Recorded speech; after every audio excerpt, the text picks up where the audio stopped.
Hi everyone, my name is Josh and welcome to WHIMs. That's Whimsical and Interesting Musings, and I hope you're all having a very good day and a very good build up to Christmas. And today I thought we could do the Jingle Bell Rock. Yes, I'm going to be doing a review for Mean Girls, which is probably one of my favourite films of all time. It's one of those films where I held off seeing it for a very long time because when I was seeing it, I was kind of like within the 11-12 age range. So I was kind of more interested in things like, Batman or, action films or something like that. But when I actually sat down and watched this, and I watched it with my family, I think, I actually really enjoyed it. It was actually really funny. It had a great cast of characters. It was great writing. I mean, honestly, Tina Fey, who wrote this film, and she also starred in it as Norbury, excuse me. I only said Miss Norsbury. Miss Norbury, who is the maths teacher at Northside High, and she wrote this screenplay. And it's inspired by a self-help book called Queen Bees and Wannabes by Rosalind Wiseman. And what that book essentially is, it's meant to be a self-help book to parents for understanding their children, especially if you have a daughter who is just starting high school and just getting to grips with, coming out a little bit more and actually starting to embrace, if ever you're in a position where you feel peer pressured to kind of, adopt these trends and all these other ideas, this is how you handle it from a parental perspective.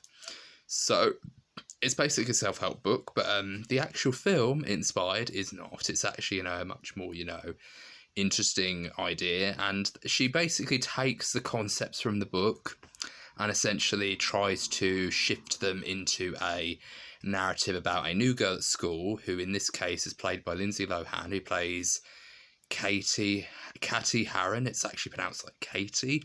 That's a recurring gag in the film, which is brilliant. And she starts off as kind of your stereotypical new kid at school. She's very nervous. And the reason why she is nervous is because she's never actually been to a real high school before, because she was homeschooled for a good portion of her life.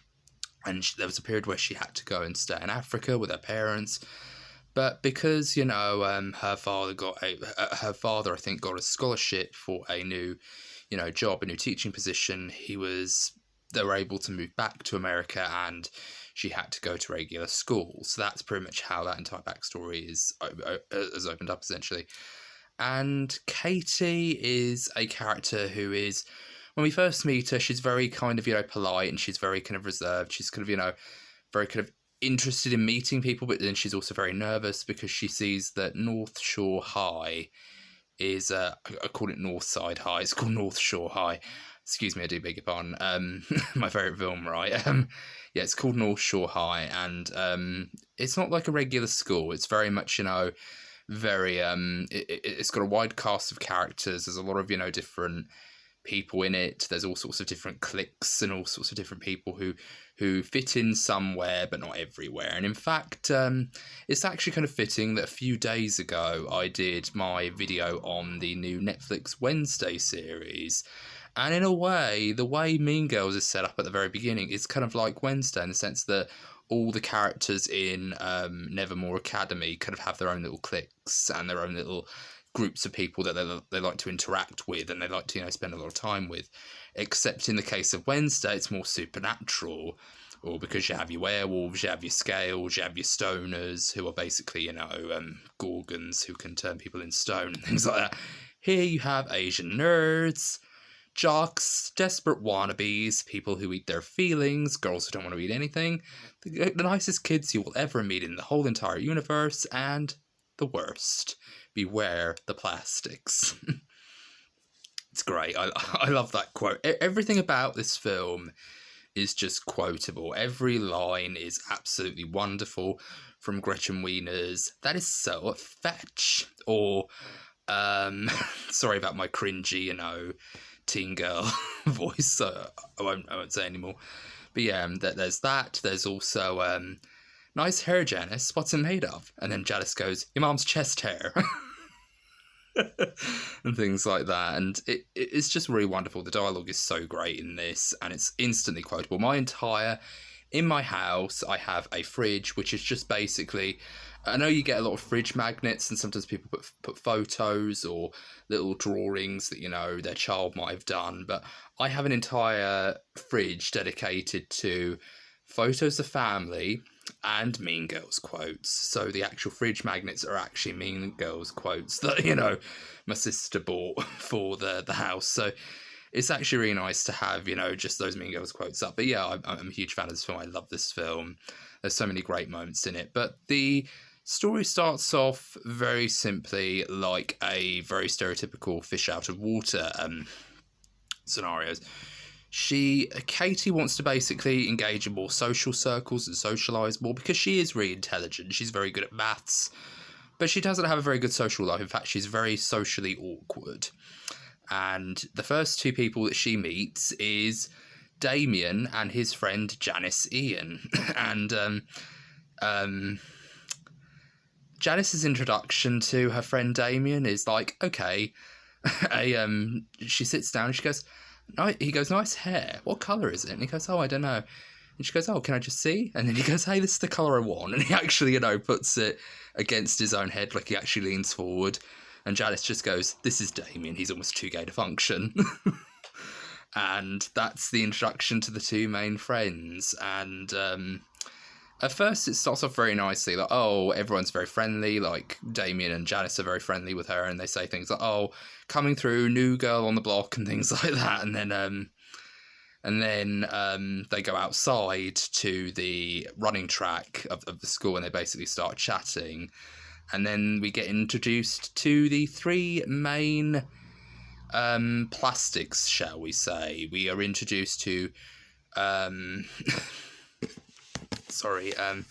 we get seen to Gretchen WHIMs and I've forgotten who's the third one. She's played by Karen. We have Karen, who is played by Amanda Seyfried, and Gretchen WHIMs is pretty much like the local gossip. She's on her phone all the time. There's this very funny scene where she's on her phone and then someone just throws a ball at her head, like kicks a ball at her face, and it knocks her right in the ear. Great scene, great introduction to her character, and it's always it's the phone side of her ear. So when she's on her phone, it just sort of whacks against her head, and she just falls to the ground. So that's kind of an interesting, that's kind of an interesting little hint to who her character actually is, which is she's kind of a bit of a gossip, but that's kind of something that ends up doing her in the end, in a way that kind of her friends start to turn on her and things like that. So that's actually a very interesting detail. In the film, so I actually really do like details like that, and we have Karen, who's played by Amanda Seyfried, and she is characterised as just dumb, one of the dumbest girls you will ever meet. And Damien says this wonderful line where he just goes, "She asked me how to spell orange once." And there's another great character moment with her where she basically just, uses her chest to kind of bounce the ball back when someone tries to throw it to her. Almost like she's acting like a seal. Like, you can imagine her just clapping her hands together afterwards. She's that kind of character. But yeah, she's really funny. And then we are introduced to Regina George, played by Rachel McAdams. And she is quite simply the top girl. She's the popular girl. She's the girl that every girl wants to be and every boy wants to be with. And what I really like about this film is they actually have little moments where it would cut from what's actually going on and it would just basically cut to all sorts of different students talking to the camera, like breaking the fourth wall, but it would be done in almost like an interview type way. So I thought that was actually a very interesting nod to sort of like how a self-help book is written, where it'd have all these different quotes and all these different surveys and all these different comments from all these different people, either therapists or their teachers or their parents. And I felt like that was just a very interesting nod of incorporating the essence of the book from that to this sort of narrative structure. I thought that was very interesting. So whenever you see that scene, you can thank the original Queen Bees and Wannabes book for that, because that's actually, a hint to, aesthetically, from that kind of, stylistically, I should say, in more broad terms, to the book, to the original book. So that's an interesting little thing that I picked up on, and this scene is just wonderful. I could just spend the entire video just listing off quotes. But what this film basically is very good at is kind of showing how insane this world is, how the world of high school is, how people react, how people have their own little cliques, and how they all kind of, work off each other, and how they all kind of are in separate teams, and they work with all these different people who are exactly the same as each other, but then at the same time, it's still in the real world where people still have to socialise, still have to study, still have to go out and do stuff.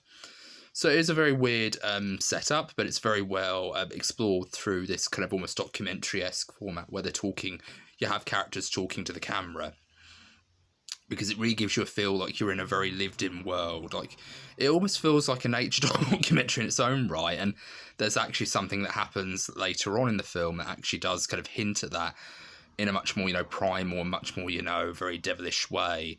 There's a scene where Katie starts to develop a little bit of a crush on a boy in her maths class, and well, first of all, I'm going to jump ahead. We're going to go back, and I'm actually going to describe how she gets involved with the Plastics, Regina George, Karen, and Gretchen Weems.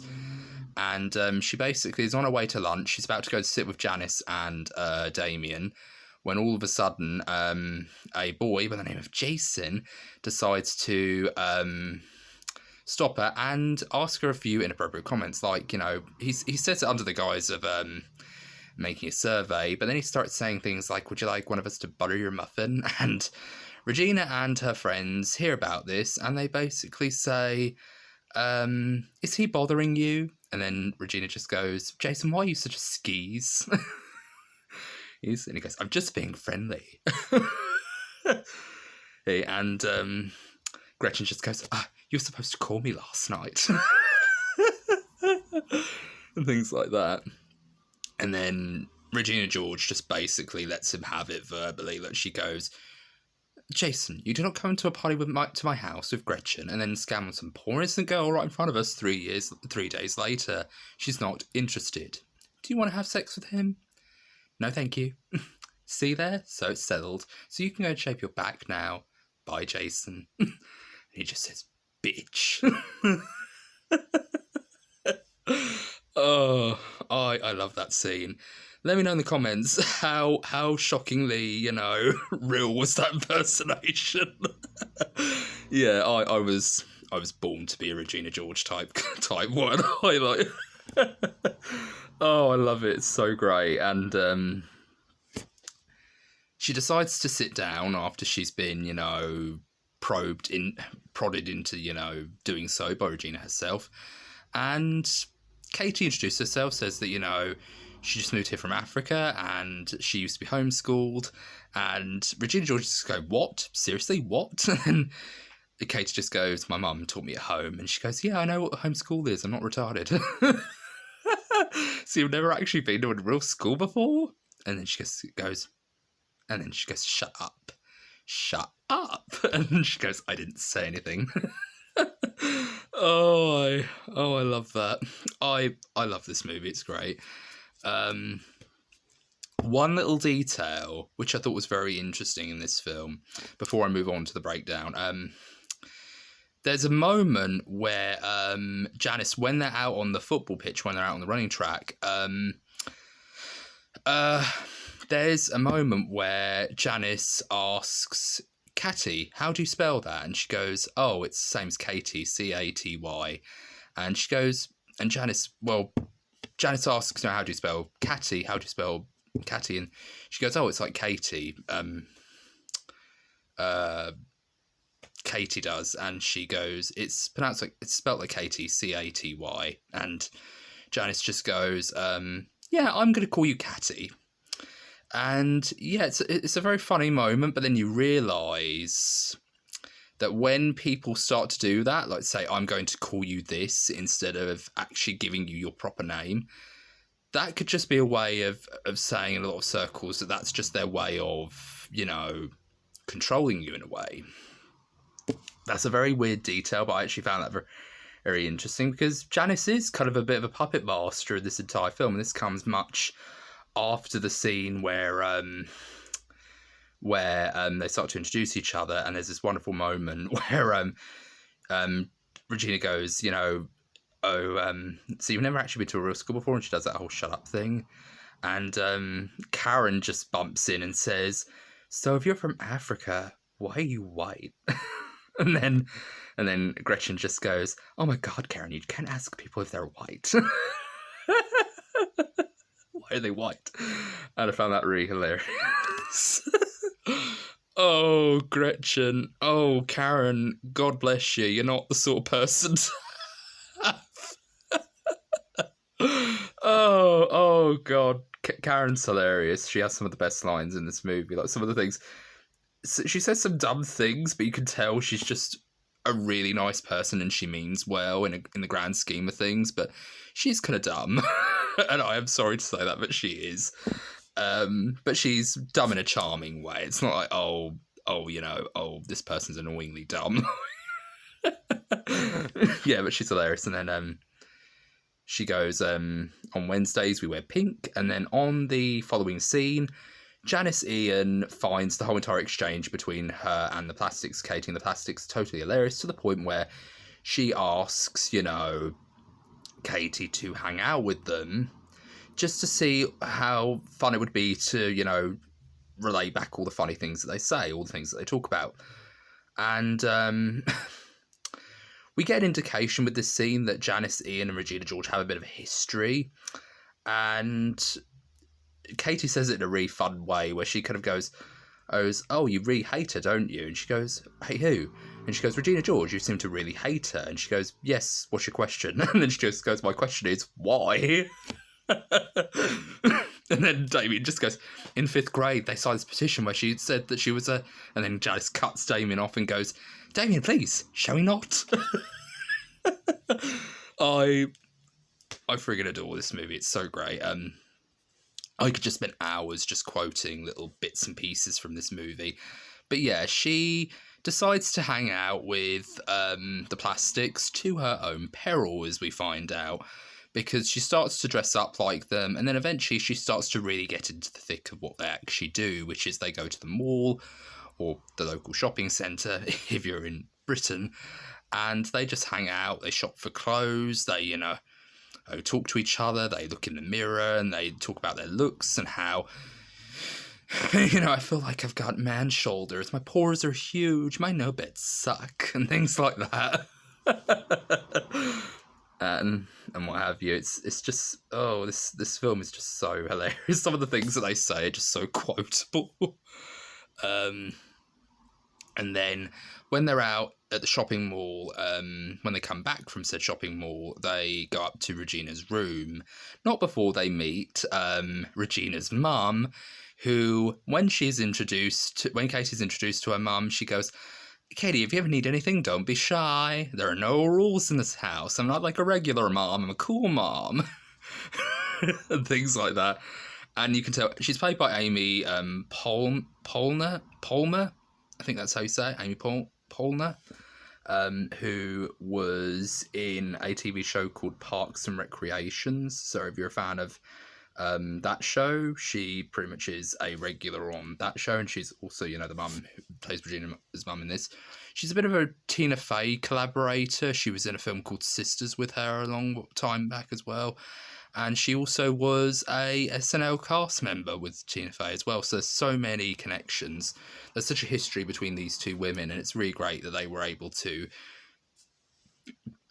collaborate together in the making of this film, because her alone is just an iconic character. I mean, the fact that this mum is as open and as freeing as Regina's mum is, it's any miracle that, you know, Regina was able to survive and grow up to the age that she is, because honestly, she's terrible. She really is. Like, there's even a scene where Regina is engaging in a very private moment with a boy, and she just comes into the room and she just says, do you guys need anything? Some snacks? landing strip condom? Let me know. Oh, God love you. It just shuts the door. Oh, I love... Oh, this character is brilliant. But yeah, they go up to Regina George's room, and that's when the mirror scene is brilliant. But they have this burn book, which they open up, and they talk about all the girls in their grade. They have pictures that they cut out from the yearbook, and they just stick it in there. Then they write comments on top of it. And some of these things are really horrible, but they are really funny as well. Like, I've forgotten the girls' names, but one of them made out with a hot dog. Janice Schweitzer has a huge ass. Sunjae Kim made out with Coach Carr. And Janice Ian Dyke. Things like that. And it's so horrible and so mean, but you find it really hilarious because... And one of them, Karen, points out, who's that guy behind Janice? And then Gretchen goes, I think it was that kid Damien. And Katie just goes, yeah, he's almost too gay to function. And then Regina just goes, yeah, put that in there. And then Katie has a little interior monologue to herself, a little voiceover monologue, and she says, oh no, I thought it was only okay when Janice said it.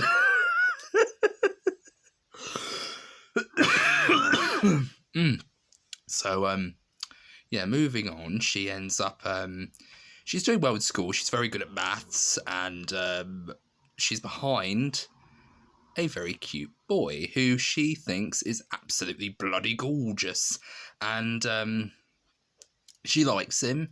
She, finds herself getting distracted by him. She can't focus on her work, so she starts to pretend to fail a little bit, but then she always ends up, passing in some way. So, then she starts to fail on purpose, to the point where she thinks she needs a tutor. So she gets this guy by the name of Aaron Samuels to help her. And when she tells this to the plastics, they go, oh no, you can't go out with Aaron Samuels. That's Regina's ex-boyfriend.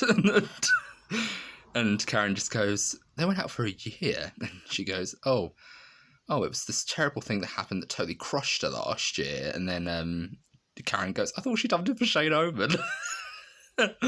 and Shane Owen. And Gretchen goes, irregardless, ex-boyfriends are just off limits to friends. That's just like the rules of feminism. And yeah, they just think, yeah, don't tell Regina that you are liking Aaron Samuels. It'll be our little secret. And then the following evening, when Katie comes home from school, she gets a phone call from Regina saying, I know your secret. And then Katie thinks that she's found out about her and her association with Janice, so she kind of thinks to herself in her interior monologue, oh god, busted, what do I do? Just bend down on the floor and start crying? No, wait, listen, hear her out. And then she goes, secret? What secret? And then she goes, well, Gretchen told me you like Aaron Samuels, and I don't care, do whatever you want, but let me tell you something about Aaron. All he cares about is school, his mum, and his friends. And it's just really like, shouldn't that be the ideal guy? Like, you're a fool to let him go, Regina, like, seriously. But yeah, she's not a very nice person, to the degree where it's Halloween and they start to dress up, and Katie didn't get the memo that Halloween in Girl World, you dress up a little differently than when you are in the regular world, because Girl World has a lot of rules, and in this particular world, Halloween means you get to dress up like a total, I don't even want to say the word in case I get demonetized, so yeah, it's, yeah, they get to dress up like a total slut, and no other boys can say anything about it. It's really kind of, bad, but it's played for laughs, because there's a scene where where Regina is dressing up and her mum's taking pictures, and she goes, "Oh, doesn't our baby look wonderful, darling?" to her dad, and the dad's just got this look on his face like he wants to cry. What can I say? I love this movie. It's hilarious. So they go to the party. Katie doesn't know the dress code, so she decides to come as a very demonic-looking bride, eyed with the sharp fangs and everything else. And everyone's terrified. Everyone's looking at her and thinking, "Oh my god, why is she so scary?" and things like that. And she goes, "It's Halloween." And she goes, "Oh, that," Karen goes in this particular scene, "Oh, that guy over there is really cute." And Gretchen goes, "Okay, you did not just say that." And she goes, "Why? He's a good kisser." And she just goes, "He's your cousin." And then Karen just goes on the spiel like, "Oh, okay, so he's my first cousin. That doesn't matter though, does it? Like, you have your first cousin, you have your cousins, and then you have your first cousins, and then you have your second cousins." And then Gretchen just goes, No, honey, it doesn't work like that." There's so many good moments. Oh, I can't go through them all. But this film is fantastic. I absolutely love everything about this film. I think it's a fantastic piece of just great early 2000s comedy. It has a great cast. Like I said, it has Lindsay Lohan, Rachel McAdams, Amanda Seyfried. There's so many others as well. But it literally made their careers. Like a lot of these actors have gone on to be absolute stars. Like, you know, Amanda Seyfried was in things like, you know, Little Red Riding Hood, that Little Red Riding Hood film. She was also in Mamma Mia, and This Is Juliet. All these, you know, nice films. But she was also in films like, you know, A Million Ways to Die in the West. So she has quite a very good career after this movie. But it all started with Mean Girls. It all started with this particular film. And Rachel McAdams obviously went on to have an exceptional career. She was in Red Eye. She was in the Time Traveler's Wife.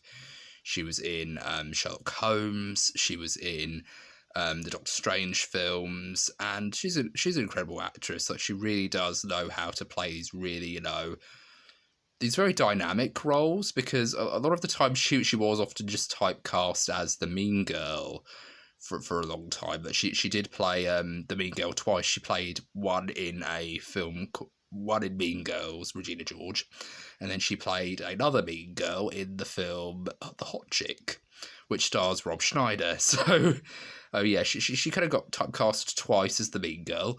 But she kind of has shown over the years that she's quite a dynamic actress, and she knows how to play all these different roles with all different layers of complexity. And everyone in this is fabulous. Every single one of these actors really brings their A game to this material. And it is just a really fun film to watch. It's terrible. It's absolutely terrible. And it's not terrible in the sense that it's a bad movie. It is a really good movie. I absolutely love it. It's one of my favourites. But the stuff that these girls say to each other is really awful. Like, there's this one moment where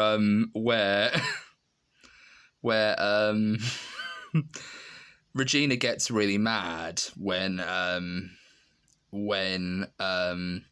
she finds out that, you know, these protein bars that she's been eating, that she's been led to believe by Kate are meant to help you lose weight, are actually one of the main instigators, or one of the main indicators that she's actually putting on weight rather than taking it off.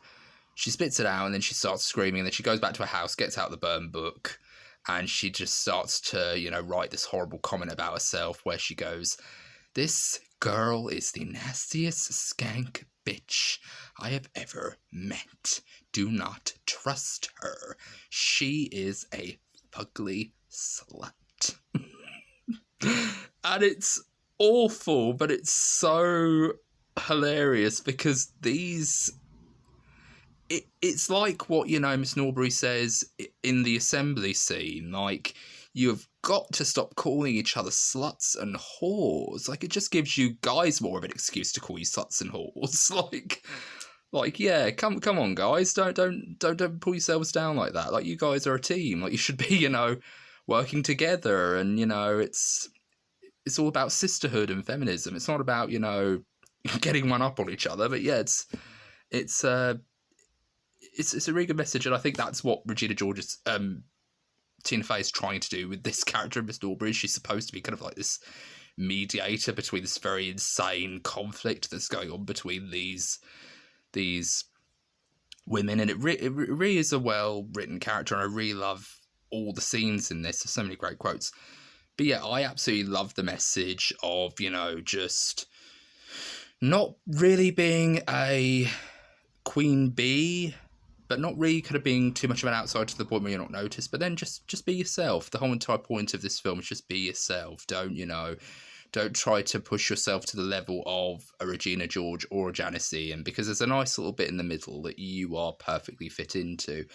And that's just being yourself and just being whoever you want to be. And I think that's something that really is at the heart of what makes this film special, because underneath all the horrible comments that these women make to each other, there is this incredible feeling like every single one of these women are trying to model themselves after Regina George. Like there's this really funny quote where this girl in that, you know, fixed camera setup talks to the camera and says, you know, Regina George wore army pants and flip-flops, so I wore one day army pants and flip-flops, and things like that. But it's just the way she says it, kind of like this very robotic way, like, Regina George wore army pants and flip-flops, so one day I wore army pants and flip-flops, kind of thing. And you really get what this film's trying to say. Like, these girls are literally looking up to characters like Regina George. Like I said, she is the character that every woman wants to be, and every girl wants to be, and every guy wants to be with. So that's the thing that a lot of what this film's trying to set up. But then the whole entire point of Katie's speech at the end is to just say, you know, I did a lot of terrible and hurtful things, and I'm really sorry. And then she starts to say, she kind of says the message, be yourself, through the means of actually talking to people in the audience. Like she says, you know, this character, you over there, you look really pretty, and that dress must have taken hours to, you know, buy and, you know, make yourself and things like that. You look really pretty and things like that. And Regina George should have a piece of this crown because she broke her back and she still looks like a rock star, kind of thing. And things like that. And it's such a nice, wholesome ending, even though technically you really do see a lot of horrible things happen in this movie. Like, there's a scene where, you know, Regina George, as a bit of payback for, you know, what Katie did, she decides to basically print out all the pages of the burn book and just put them everywhere all around the school, to the point where she ends up causing a riot. Everyone reads the pages of their respective, you know, passages in this burn book, and they start to have rows. They start to really, you know, hurt each other. And she goes, Danelle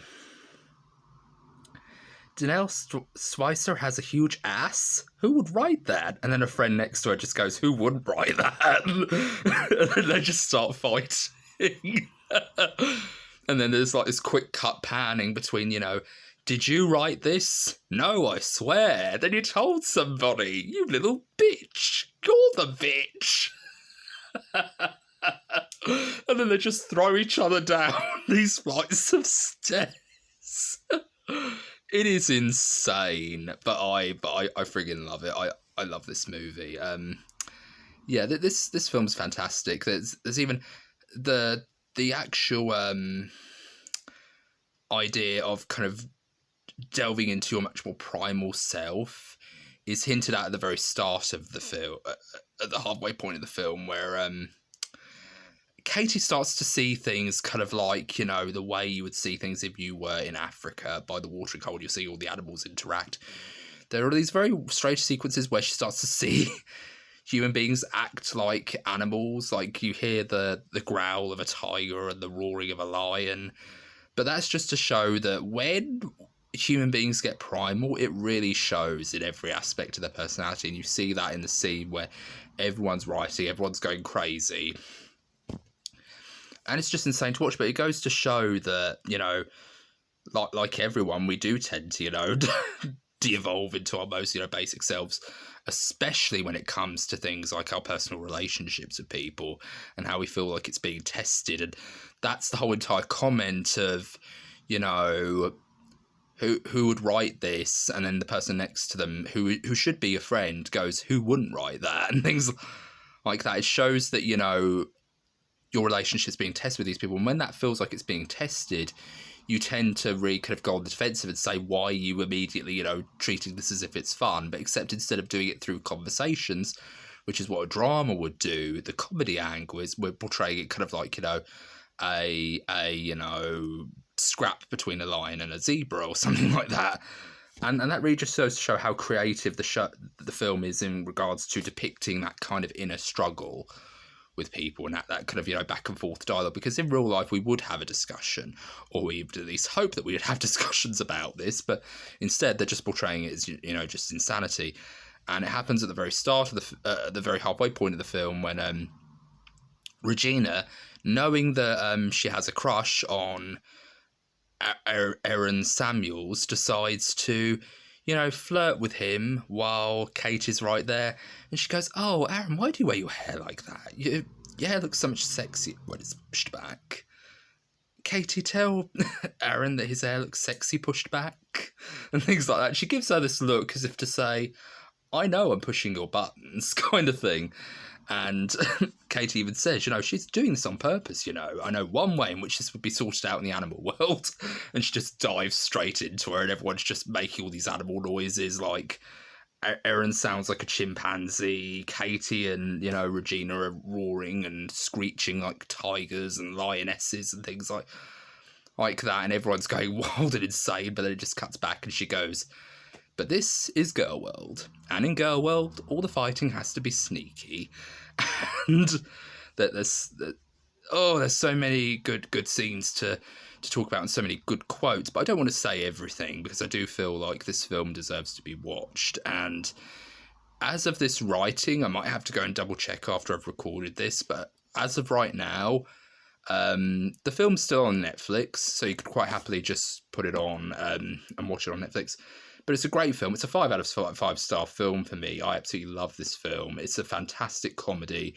It's got a really kind of, you know, it's got a really good edge to it where it feels like, yeah, this feels like what high school would be like if it was in real life. Like, people aren't always friendly. People aren't always nice to each other. Sometimes they might say hurtful comments, and sometimes people might post hurtful things on Instagram to try to humiliate people. Like, can you imagine if this was made in the early, you know, teens, or the early sort of like the early teens, where, you know, people were out with their phones and, you know, uploading stuff to Instagram and Twitter?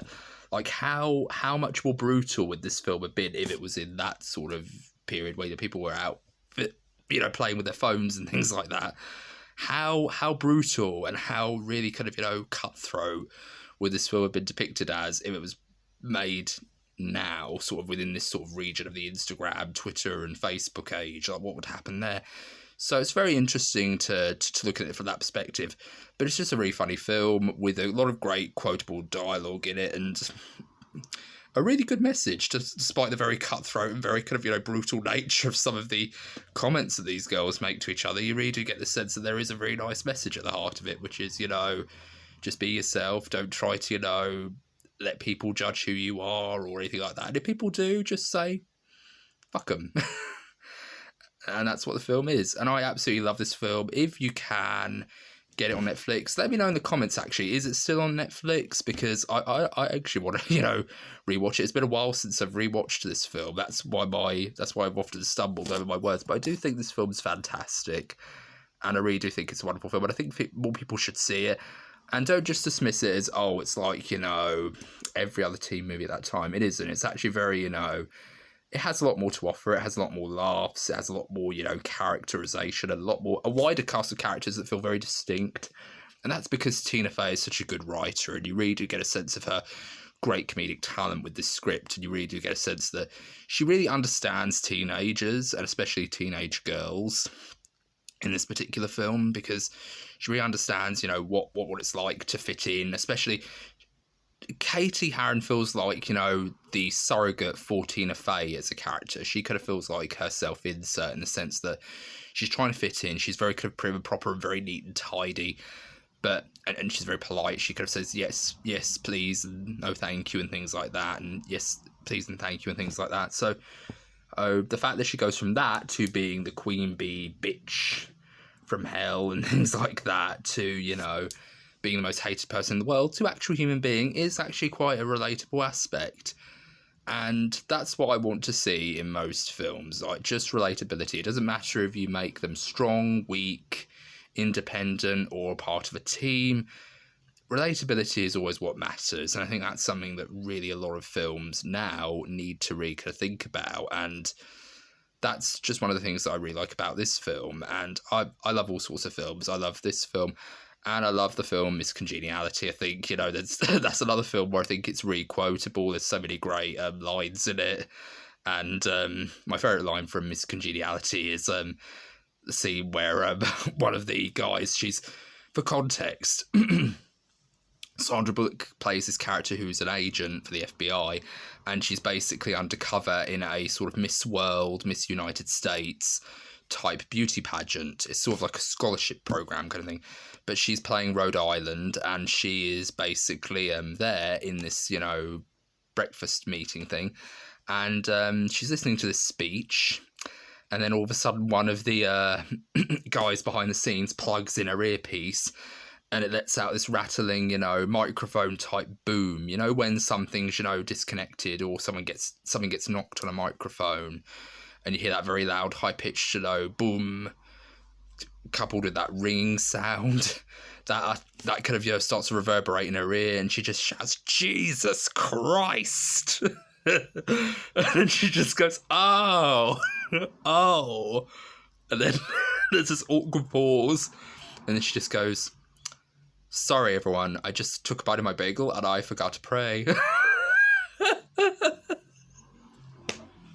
then she goes through the motions of actually getting down on her knees, putting her hands together and starting to pray.